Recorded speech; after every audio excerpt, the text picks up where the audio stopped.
அனைவருக்கும் வணக்கம். பனைமரம் பொலிட்டிக்ஸின் மூலமாக உங்களை சந்திப்பதில் மகிழ்ச்சி.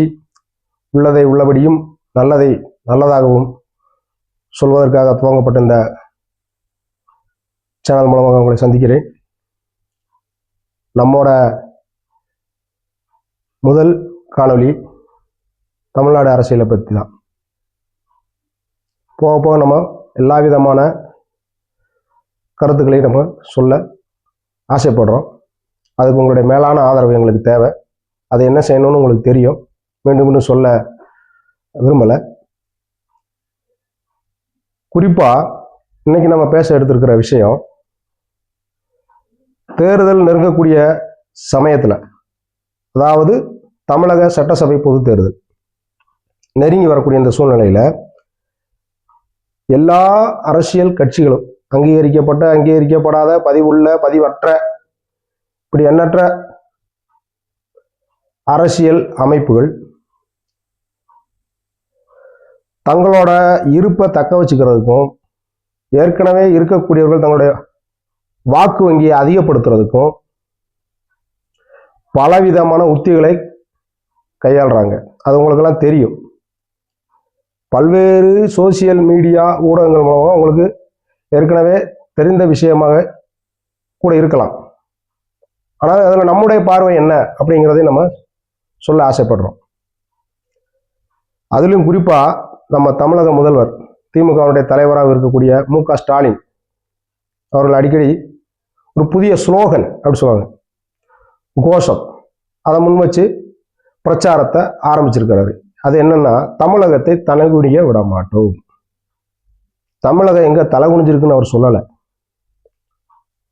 எந்த விதங்கள்ல, அதாவது பொருளாதாரத்திலையா, கல்வியிலையா, மருத்துவத்திலையா, சமூக கட்டமைப்பிலையா, எந்த அடிப்படையில தமிழகம் தலை குனிந்து இருக்கிறது? இப்ப தலை குனிய விடமாட்டோம் அப்படின்னா ஏற்கனவே தலை நிமிர்ந்து இருக்கிறதா இவருடைய ஆட்சி காலத்துல அப்படிங்கிறத சொல்லணும்.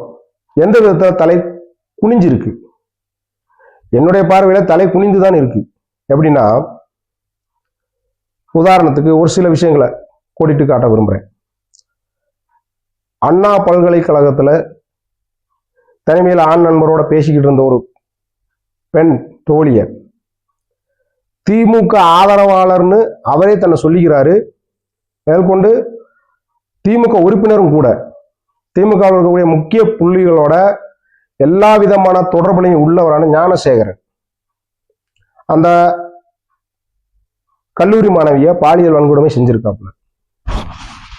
இது பல மாசங்களா எல்லா விதமான ஊடகங்கள்லையும் அரைச்ச விஷயம்தான்.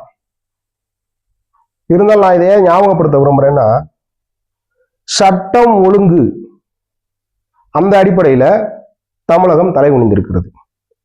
என்னுடைய முக்கிய கண்டென்ட்டே அதான், சட்டம் ஒழுங்கு. எல்லா விதத்துக்கும் அடிப்படையானது, முக்கியமானது சட்டம் ஒழுங்கு. சட்டம் ஒழுங்கு சரியா இருந்தால்தான் எல்லா விதமான துறைகளிலும் தமிழ்நாடு மேலோங்கும், வளரும். அதான் அடிப்படை. இப்ப சட்டம் ஒழுங்கு சரியில்லைங்கிறதுக்கு உதாரணமா தான் இந்த ஒரு விஷயத்த சொல்ல விரும்புறேன். தன்னுடைய கட்சிக்காரராக இருக்கக்கூடிய ஒருவராலேயே ஒரு கல்லூரி மாணவி பாலியல் வன்கொடுமை செய்யப்படுகிறார். அந்த நபரை காப்பாற்றுவதற்கு அந்த அமைப்பிலேயே, அதாவது ஆளுங்கட்சி தரப்பிலேயே முயற்சி செய்யப்படுது. அந்த மிஸ்டர் எக்ஸ் யாரு அப்படின்னு எதிர்கட்சிகள் எல்லாம் கேட்டிருக்கு. சட்டசபைக்கு அந்த அடையாள அட்டையை கொண்டுகிட்டு வந்து போராட்டம் பண்ண காட்சியெல்லாம் நம்ம பார்த்தோம். இந்த சம்பவங்கள் நடக்கும்போது தமிழகம் தலை குனியலையா அப்படின்னு நம்ம தமிழக அரசை பார்த்து கேட்கிறோம், முதல்வரை பார்த்து கேட்கிறோம். அடுத்தது இப்போ லேட்டஸ்ட் கோயம்புத்தூர்ல, அதாவது கோவை மாநகர்ல ஒரு கல்லூரி மாணவிய 3 இளைஞர்கள் பாலியல் வன்கொடுமை செய்து துன்புறுத்தி இருக்காங்க. இது எதை காட்டுது? தமிழகத்தில் காவல்துறைக்கு கட்டுப்பாடு இல்லை. காவல்துறையினுடைய கைகளில் சட்டம் ஒழுங்கு இல்லை. காவல்துறை கையில் வைத்திருக்கக்கூடிய முதலமைச்சருக்கு காவல்துறையின் மேல் கட்டுப்பாடு இல்லை. காவல்துறையின் மேல் சமூக விரோதிகளுக்கு பயம் இல்லை. இதைத்தான் காட்டுது. அப்ப சட்டம் ஒழுங்கு சரியில்லை. அது மட்டுமல்ல, இன்னொன்னு நமக்கு தெரியும், நகை திருட்டு விஷயமா ஒரு கோயில் காவலாளி, அதுவும் தற்காலிக தொழிலாளி, நகை காணாமல் போய்விட்டது அப்படின்னு ஒரு பெண்மணி கொடுத்த புகாரின் அடிப்படையில் ஒரு அப்பாவி இளைஞரை கொண்டு போய் காவல்துறையை கண்மூடித்தனமா தாக்கி, கரெக்டா சொல்லணும்னா பத்திரிகை மொழியில சொல்லணும்னா லாக்அப் டெத், அடித்து கொன்ற சம்பவத்தை நம்ம பார்த்தோம். இதுவரை அது சம்பந்தமான எந்த விதமான உண்மைகளும் வெளி வரல. அந்த நகை காணாமல் போனது உண்மையாங்கிறதே வரல. அந்த அஜித்குமார் என்ற இளைஞர் கொல்லப்பட்டாருங்கிறது வெளிவந்திருக்கு. அதை மத்திய புலனாய்வுத்துறை விசாரிக்கிறது, சிபிஐ. என்ன காரணத்துக்காக அந்த அப்பாவி இளைஞன் காவல்துறையால் அடித்து கொல்லப்பட்டாரோ அந்த காரணம் இன்னும் அப்படியே இருக்கு. அந்த பெண்மணி, அதாவது அந்த நகை திருடு போனது இதை அஜித் தான் திருடினான் அப்படின்னு சொன்ன அந்த முக்கியமான விஷயம், அஜித்தினுடைய மரணத்திற்கு காரணமாக சொல்லப்பட்ட நகை திருட்டு, அந்த நகையை அந்த பெண்மணி உண்மையிலேயே அணிந்து வந்தாரா? அந்த நகை காவல்துறையினரால் கண்டுபிடிக்கப்பட்டிருக்கிறதா? இதுவரை எந்த ஊடகமும் வெளியிடல, அரசாங்கமும் சொல்லல, காவல்துறையும் சொல்லல. இதை யாரும் அதோட கேட்கவே இல்லை. அப்ப இது சட்டம் ஒழுங்கு சீர்குலைவு. அடிப்படை அதுதான். அதாவது தமிழகத்துல சாமானியர்களுக்கு, சாதாரணமானவர்களுக்கு அரசுகிட்ட இருந்து கிடைக்க வேண்டிய பாதுகாப்பு கிடைக்கல. இந்த அடிப்படையில தமிழகத்தை தலைகுனிய விடமாட்டோம் அப்படின்னு ஒரு ஸ்லோகன் சொல்றாரு முதல்வர். எந்த அடிப்படையில உங்களை தலைகுனிய வைத்தார்கள், யார் வைத்தார்கள், அதை விளக்கவே இல்லை. இன்னொன்னு முக்கியமான விஷயம் என்னமா,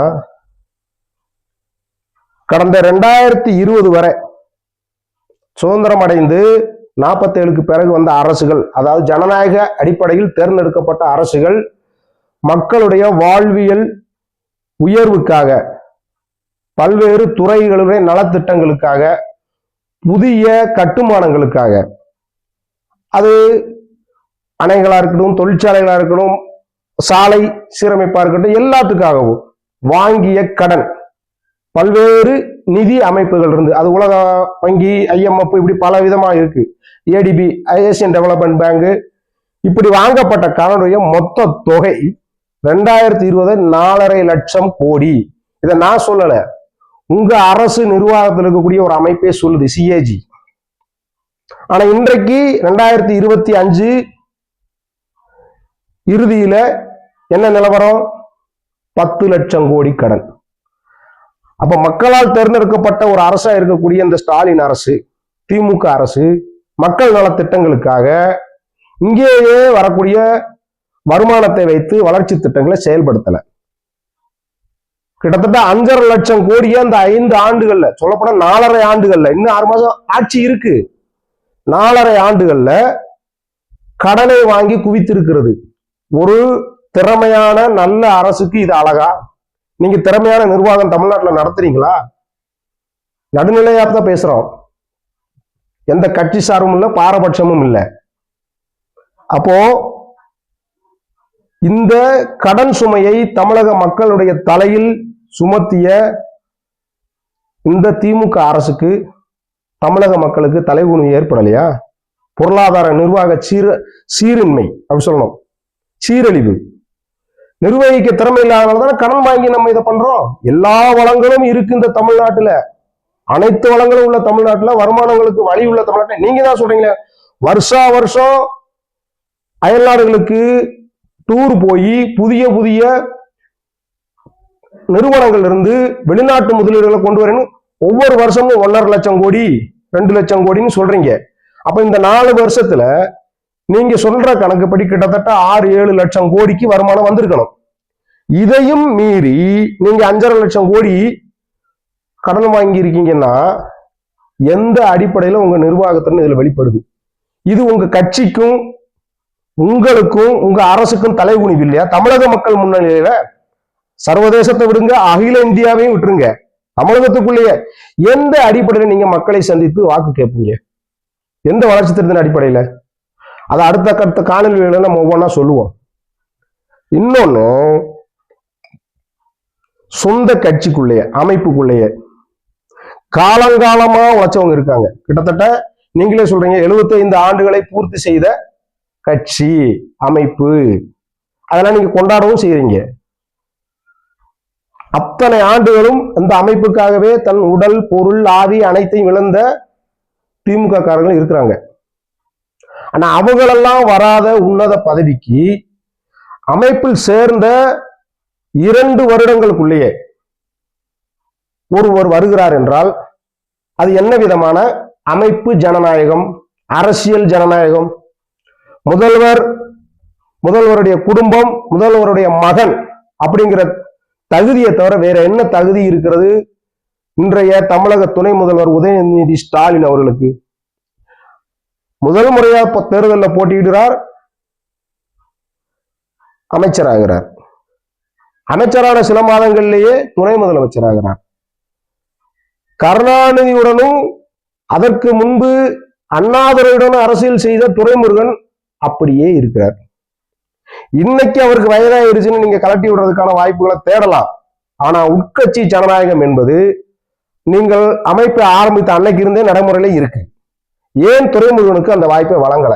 எல்லா விதத்திலையும் சீனியர், அறிவுல, அனுபவத்துல, அமைப்புல, வயதுல அவரை புறக்கணிச்சு நீங்க நேற்றைக்கு அரசியலுக்கு வந்து இன்றைக்கு சட்டமன்ற உறுப்பினரான உங்கள் மகன் என்ற ஒற்றை காரணத்திற்காக துணை முதல்வர் ஆக்கியிருக்கீங்க. இது எந்த வித ஜனநாயகம்? இதை பார்த்து உங்க கட்சிக்காரர்கள் தலை குனியலையா? தமிழகம் தலை குனியாதா மக்கள் முன்னாடி? இதுக்கெல்லாம் முதல்வர் என்ன பதில் சொல்ல போறாரு? இது மட்டும் இல்ல, இறுதியா ஒரு விஷயத்தை சொல்லி முடிக்கிறேன். இப்போ நேற்றைக்கு நடந்த சம்பவம் ஏன் குறிப்பா சட்டம் ஒழுங்குன்னு சொல்றோம்னா எல்லாத்துக்கும் அடிப்படை அதுதான். காவலர் குடியிருப்புல இருந்த ஒரு வாலிபரை நேற்றைக்கு சில இளைஞர்கள் வெட்டி கொண்டு இருக்காங்க. அந்த காவலர் குடியிருப்புல 400 காவலர் குடும்பங்கள் குடியிருக்கு. அதுவும் குறிப்பா இந்த வாலிபன் தன்னை கொல்ல வந்த இளைஞர்களிருந்து தப்பிச்சு ஓடி ஒரு சிறப்பு காவல் துணை ஆய்வாளர் வீட்டுக்குள்ளதான் போயிருக்காப்ல. அதாவது SSIன்னு சொல்லுவோம். அந்த SSI வீட்டுக்குள்ளேயே வைத்து வெட்டி கொல்லப்பட்டிருக்கிறாரு. அப்ப எங்க இருக்கு பாதுகாப்பு? காவல் நிலையத்திலையும் இல்லை அஜித்துக்கு, காவலர் குடியிருப்புலையும் இல்லை. அப்ப நீங்க எப்படி ஆட்சி செய்யறீங்க? கேட்டா வசனம் பேசுறீங்க. இரும்பு கரம் கொண்டு அடக்கும். இரும்பு கரம் கொண்டு என்னத்தை அடக்குவீங்க? அப்போ வெறும் வார்த்தை ஜாலங்களால் மக்களை ஏமாற்றி விடலாம். அதை வச்சுக்கிட்டு சில இலவச திட்டங்களை மக்களுக்கு கொடுத்து அதன் மூலமா ஆட்சியை பிடிச்சிடலாம். நாம இப்படியே மக்களை ஏமாற்றி கொண்டே காலங்காலமா நம்ம அமைப்பை நம்ம கையிலே வச்சுக்கிட்டு குடும்ப அரசியல் செய்து ஜெயிச்சுக்கிட்டே இருக்கலாங்கிற கற்பனை உலகில் இன்றைய தமிழக அரசனுடைய தலைவரும் முதல்வரும் திமுக தலைவருமான மு.க. ஸ்டாலின் அவர்கள் இருக்கிறார். இதற்கெல்லாம் பதில் சொல்லணும். போற போக்குல பொத்தாம் பொதுவா தமிழகத்தை தலைகுனிய விட மாட்டோம். யாரு தலைகுனிந்து இருக்கிறா? இன்னைக்கு உலக அளவுல தமிழர்கள் தலை நிமிர்ந்துதான் இருக்காங்க. அதுக்கான பட்டியல் உங்ககிட்ட இருக்கு. பல்வேறு சர்வதேச கார்பரேட் நிறுவனங்கள் நிர்வகிக்கிறது தமிழர்களா. இது எங்க தலைகுனிவு ஏற்பட்டு? தலை நிமிர்ந்துதான் இருக்கு. உங்களுடைய செயல்பாட்டாலதான், குறிப்பா திமுக அரசனுடைய செயல்பாட்டால, கட்சியினுடைய செயல்பாட்டாலதான் தமிழகம் இன்றைக்கு தலை குனிந்திருக்கிறது. அதனால தன்னுடைய தவறுகளை திருத்திக்கிட்டு